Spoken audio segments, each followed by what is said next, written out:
I still remember the exact moment everything changed between me and my roommate Alex. It was a Tuesday evening in late September.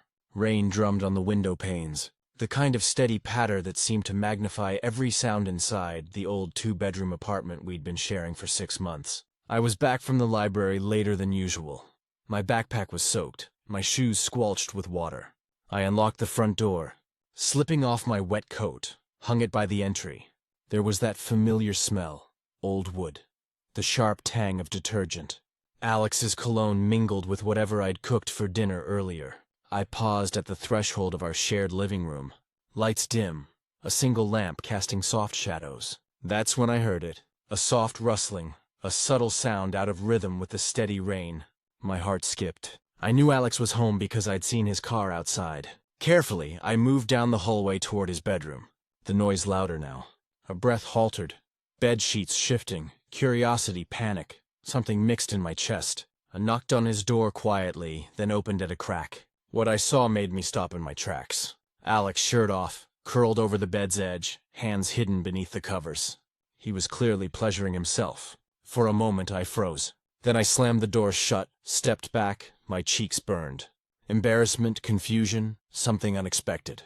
I didn't know what to feel. Then I apologized, voice low and trembling. "I'm so sorry. I didn't mean to." He jumped, startled. His eyes went wide with shame, confusion. He froze, then sat up, pulled the covers around his waist. "It's fine," he mumbled. But the heat in his face betrayed him. "Go back." He waved his hand awkwardly. I did not go back. Something in me, concern, something else, stayed. I closed the door again, leaned against it, heart pounding. After a few seconds I said quieter, "Do you want me to leave you alone?" He hesitated, voice barely audible. No, that moment with the rain pounding, the dim light, Alex looking vulnerable changed everything. For the first time, I saw him outside the usual roommate routine. Beyond FilmSat night, shared takeout, karaoke on weekends. I saw desire, need, and he saw me seeing him. After that, I didn't leave immediately. I sat down on the edge of his bed, maybe 6 feet away. The air was thick, silence stretched, but neither of us fled. I asked, "Are you okay?" He looked at me, chin tucked, arms around his knees. "Yes, just surprised, I guess." His voice wavered. I thought I was alone. "I'm sorry I intruded," I whispered. "I didn't mean it's not your fault." He sat up more, pulled the blanket tighter. "Honestly, it's been a while since I've allowed myself to feel like this, to be like this." My heart clenched. I knew Alex a little. He was quieter, guarded, studious. He carried the weight of expectations, his family, his scholarship, the idea of what a good kid should do. He'd never talked about relationships or love or attraction in the ways I had. He was tentative, careful. I swallowed hard. "If you want," I said, voice soft. "You don't have to do this alone." He looked at me as though he hadn't considered that. "Alone?" he asked, almost laughing.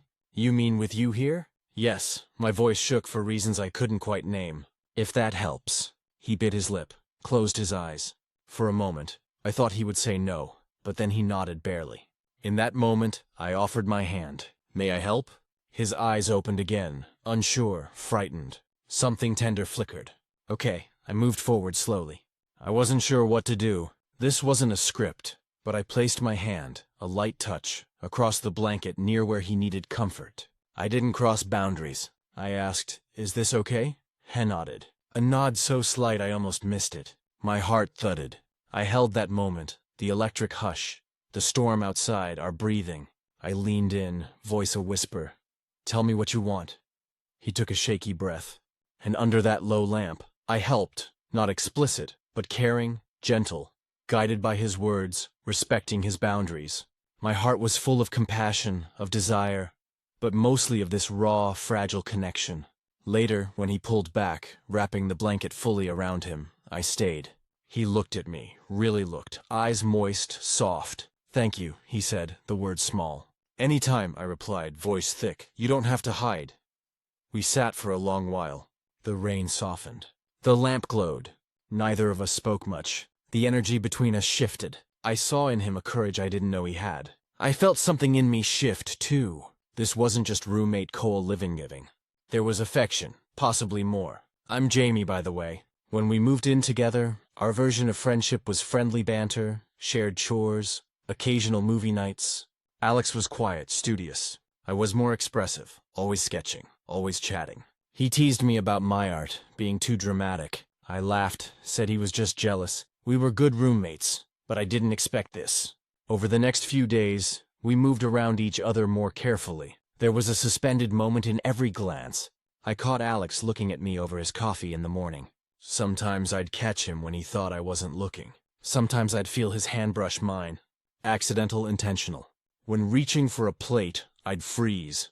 Hard fluttering. At the same time, Alex seemed restless. He stayed in his room longer.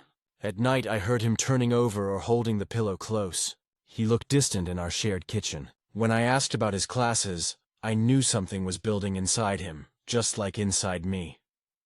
One evening, I invited him to watch a movie. Just like old times, he agreed.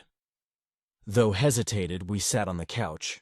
I draped a blanket over us both, close. The film played, but neither of us paid full attention. I noticed his hand resting near mine. I didn't move away. Instead, I gently laid my hand over his. He froze, then he didn't pull away. His breath was quick. He turned tone, voice hushed. "Jamie, I said, I like you more than a friend." He looked shocked, eyes wide.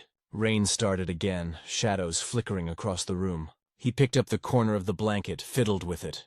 "I like you too," he said, voice barely above the movie sound.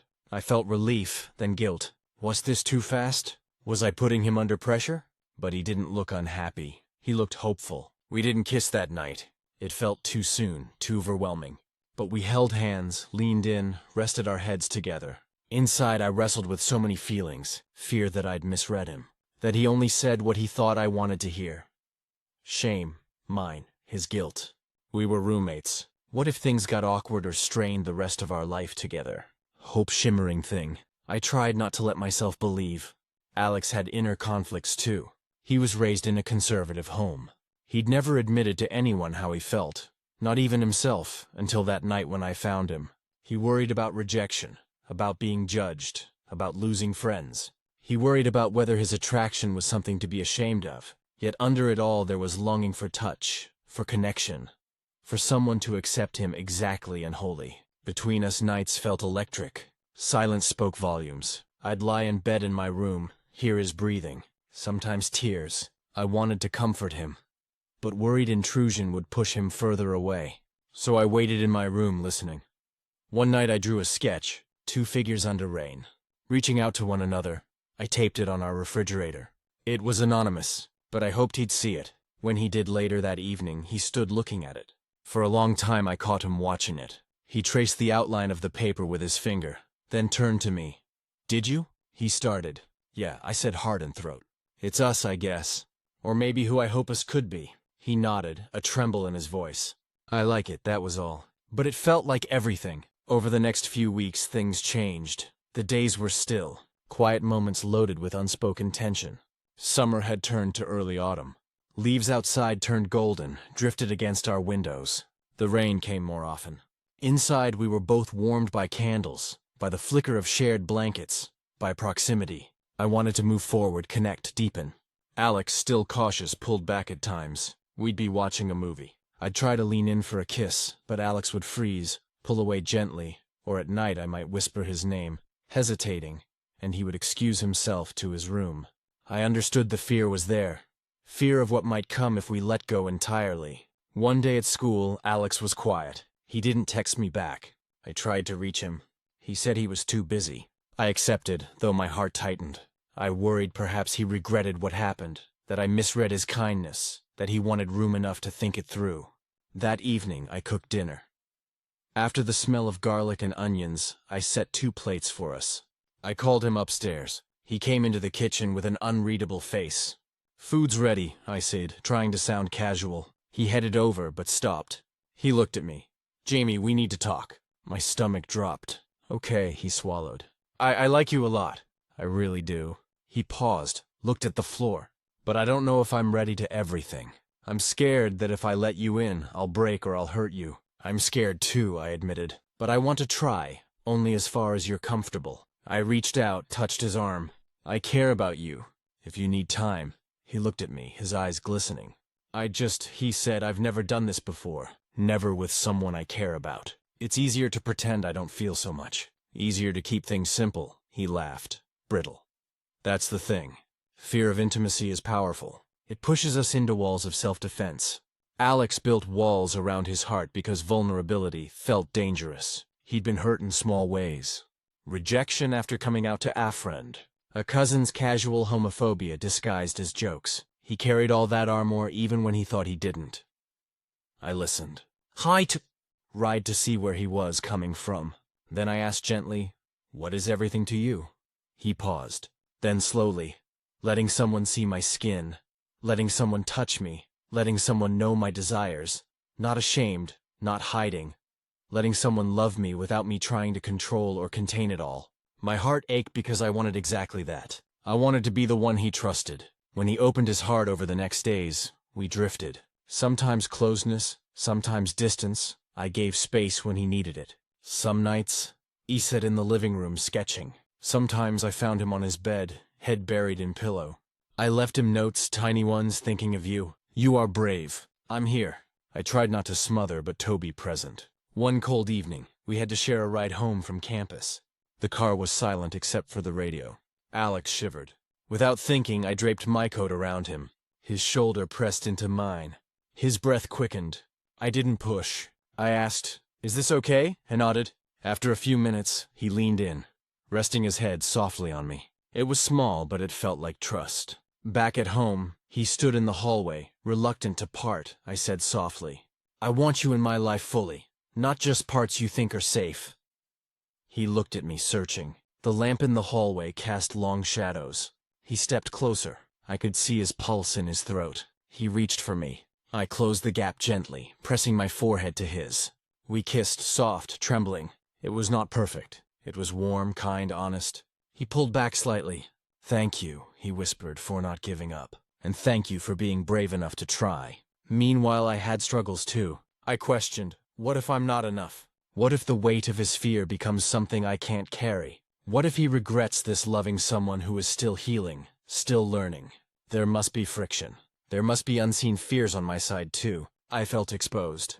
Wanting someone, needing someone opens vulnerability. Yet every time he smiled, really smiled at me. When he thought I wasn't watching, I felt warmed. Every time he let me touch his arm, let me see a glimpse of his bare shoulders. In the soft light, I felt honored. And each time the barrier between us eased a little. One night, we sat on the rooftop of the building, stars overhead. Alex wrapped a blanket around both of us. He looked nervous. I handed him a cup of hot chocolate, the steam warm in our cold hands. He sipped, looked at the sky. Why do you stay that night? Asked. Mean the night I'd found him, and then didn't run away. I smiled slightly. Because I like you. Because I think everyone deserves someone who doesn't run when they're vulnerable. I paused. Because I hoped you might let me in. He turned to me, eyes in the moonlight. For a long moment, I thought he'd close up. Then he whispered, I want to let you in. We kissed then, deeper than before, still restrained, but with more certainty. Everything shook inside me. I could feel his hesitation, but I lost the longing. It was better than I'd imagined. Climax was coming. Tension built between wanting to protect him, wanting him to heal, wanting him to trust me fully versus fear, shame, the shadows of past hurts. That weekend, Alex wanted to go home, his parents' house in the outskirts. He said he needed family grounding. I hesitated. Was this distance or space to think? But I agreed. I dropped him off Friday evening, promised I'd call on the drive home, mine. I kept thinking, this feels like a turning point. Saturday. He texted. Thanks for coming. It sounded distant again. I called later. He didn't pick up. I left a message. I miss you. I'm here. Silence came back. Sunday. I went to a cafe near his parents' town. I ordered his favorite lavender latte. Sat, watched rain slick the roads outside. My phone buzzed. Can you come by? Simple. I drove. Nervous. Heart clutched in my chest. The house was old, lit from inside. I knocked on the door. His mother opened, gave me a polite smile, invited me in. Alex was in the living room. He looked different, less guarded, more weary, but something firm in his eyes. We sat on the couch. His parents were out. He looked at me. "Thank you for coming," he said. I smiled, trying to put steadiness in my voice. "I'm here because I care," he nodded. "I've been thinking," he said, "about us, about how terrified I've been of being known, being seen." He exhaled. "At home I feel safe in some ways, but also pressure. My mother asked me questions about girlfriends. My father reminds me I'm behind where he was at my age. I feel like there's this expectation. So when I started feeling things for you, it felt like a betrayal of who I thought I should be." Tears brimmed in his eyes, but also betrayal of what I want. He turned to me, voice breaking. "I want to be honest with you." With myself, I reached for his hand. "You can be." He pulled back slightly, brushed a tear. "I want to do this with you, everything. But I need you to know I have scars. Fear will creep in. I will panic sometimes. I will pull back. I might need you to remind me that it's okay." I nodded. "I will. I promise." He looked at me, searching. "Trust me too. That I want this not just when it's safe, but even or especially when it's hard." My throat tightened. "I trust you." And then he closed the distance. We kissed in the dim light of his childhood home.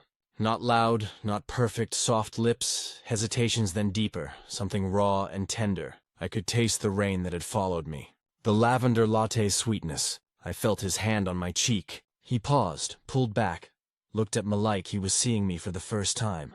My freckled skin, my art-smudged fingers, my hopeful eyes. "Jamie," he whispered. "Being with you, it's the most real thing I've ever felt." The emotional pressure, the fear, the longing all blossomed into that moment. Climax, truth laid bare. Love stepping into the open. We didn't rush beyond where either of us felt safe. We held each other, breathing together, letting the storms of emotion settle. It was intimate, without needing anything explicit. It was sensual in the way fingers tangled in soft brushes of skin, in the warmth of trust. Afterwards, we talked for hours about family, fear, what it meant to love someone when you've never been allowed to, truly allowed to. He told me about childhood memories hiding in closets when uncles said things. The first time someone asked if he had a girlfriend and the shame that clothed him. The nights he cried himself to sleep after seeing homophobic comments online, telling him he'd be less if he admitted who he was. I shared my own scars, childhood bullying, my cousin who disowned me. Nights I pretended I didn't need more than friends. We found common ground. We were more than survivors. We could be builders. Builders of love, trust, identity. He squeezed my hand. "You've helped me feel brave," he said. "Even now I'm scared, but less so." Ismald, tears in my eyes. "You've always been brave," I told him. We left his parents' home, walking in the rain, umbrellas dripping. He was wrapped in my coat. We laughed at how drenched our shoes got. The air smelled of wet earth and new beginnings. We kissed there under the glow of streetlights, rain falling around us. Not full disclosure again, but this time mutual, wanted, shared. After that weekend, things settled in a beautiful way. Not perfectly. There were moments of fear, missteps, doubts, but love began to root quietly, firmly back at our apartment. Mornings felt warmer. I'd wake before Alex, make coffee, watch him sleep for a few minutes, listen to his breathing, the rise and fall of his chest. I'd sketch him sometimes, his silhouette in dawn light. He caught me once, smiled. A shy, real smile, one that crinkled his eyes. He began staying over in my room more often rather than retreating. We'd fall asleep side by side, hands touching. Sometimes one of us awake longer, thinking, if only I could stay here forever. We built new routines. Sunday morning pancakes, Saturday hikes, evening journaling side by side. We shared playlists, his classical, mine indie folk. We read books aloud sometimes. We talked honestly about boundaries, desires, what each of us needed to feel safe. One evening, Alex invited me to dinner with a friend of his who didn't know about us. My heart thudded. Meeting people as his partner meant stepping further into authenticity. We arrived at a cozy bistro, candlelight, soft jazz. His friend was warm, curious. Alex introduced me. "This is Jamie." His voice was steady. My heart soared. After dinner, his friend said she was glad I existed in Alex's life. Nothing overly dramatic, just kindness. Alex glanced at me. I squeezed his arm under the table. "Thank you," he mouthed. We walked home under amber street lights, shared coat again. Cold air around us, our fingers intertwined. He stopped, looked at me. "I love you, Jamie." "I love you too, Alex." My voice firm, heart unruly. That night, We stayed up talking about future, a trip we'd take, how our families might respond, where we wanted to be emotionally in 6 months. We made plans. We imagined a life together, an authentic life. Inner growth came gradually. Alex practiced self-compassion. He allowed me to see him cry. Not perfectly brave, sometimes fearful, sometimes doubting. I learned to be patient, not pushing, but gently encouraging openness. I learned that loving someone means sometimes sitting with discomfort, sometimes letting silence speak, sometimes offering comfort without solutions. We also healed side by side. He sought out a counselor, someone knowledgeable about LGBTQ+ experiences. I joined him once. I offered support. He thanked me for being patient, for seeing him beyond the roommate, beyond the shell he carried.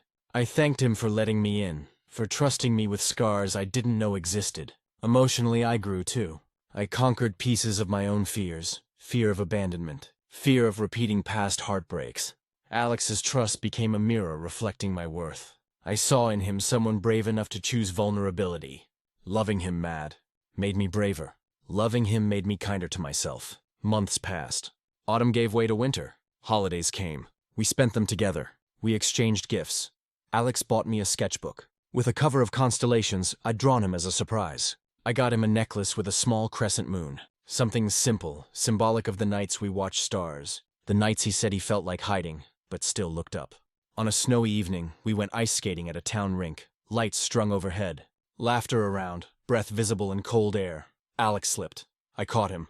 We fell together, laughed, lay there on ice, looking up at lights spinning overhead. I kissed him.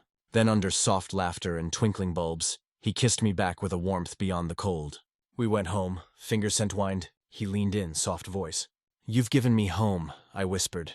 "You always had one with me." At the story's resolution, we moved forward. Not because everything was perfect, but because we chose each other every day. I graduated. Alex gave a speech at convocation. He spoke about courage, personal courage, about love, about being seen. I watched from the audience, heartful. Afterwards, under the warm sun, he met me, tears in his eyes. He kissed me. I kissed back. We have nights now, when I find him in bed, awake, scrolling through old photos. Sometimes tearful, I hold him. He is stern to me, said, "Thank you." I tell him he doesn't need to thank me, that he's brave, that he's loved. He sometimes laughs, sometimes cries, sometimes just rests. And I rest with him. When I think back to that rainy night when I caught him, when I let him guide me into that first intimate moment, I see now that was the opening of a journey, not just of physical closeness, but of emotional honesty, healing, and love. Now, I want to share what I believe this story is really about. Not just the moment I caught Alex, not just our first kiss, but how true love can emerge in unexpected ways, and how courage, honesty, patience, and kindness matter. Love isn't always grand declarations. Sometimes it's sitting with someone in silence after they've opened a painful door. Sometimes it's waiting while they find their voice. Sometimes it's reassuring them even when you're trembling too. The real intimacy is in vulnerability. The real romance is in trust. I'll never forget some small moments. The way Alex's fingers trembled when he first let me hold his hand. The tear that escaped when he told me he'd never been allowed to love openly. The warmth of his head against my chest under shared blankets. The laughter we shared under streetlights in the rain. Those moments built us. We are together now, not as roommates but as partners. We share dreams, art exhibits, travels, maybe one day marriage if the world allows. We plan to speak with our families from places of honesty. Some will understand, some will take time. We're okay with imperfect love because our love is real. I see Alex no longer hiding. He walks with his shoulders back, his voice steady. He looks at me when I speak. He uses pronouns freely. He holds my hand in public. He radiates a light that fear once dimmed. And I see possibilities I thought were out of reach to be fully myself, seen, loved. So now when night comes, when the rain drums again and I lie awake, I sometimes remember that first evening. I remember shame, vulnerability, the scared look in Alex's eyes, and I remember offering help and the trust that followed. That moment was small, but it unlocked everything. We are not perfect. We still have fears. Sometimes I worry I'll hurt him by trying to push too far. Sometimes Alex worries I'll leave or become someone he can't hold. But every day we choose to stay. We choose honesty. We choose each other. To everyone out there who feels unseen, who is afraid of being truly known, I hope you find someone who won't run away, who holds your hand, hears your truth, loves your scars. You deserve to be safe, to be loved, to be seen. This is our gay true love story. Not because it's fairy tale perfect, but because it's real. Because we chose love over hiding. Because he caught himself in shame. And let me help him heal. Because I caught myself in hope and let love in. Thank you for being here with us. Thank you for seeing us.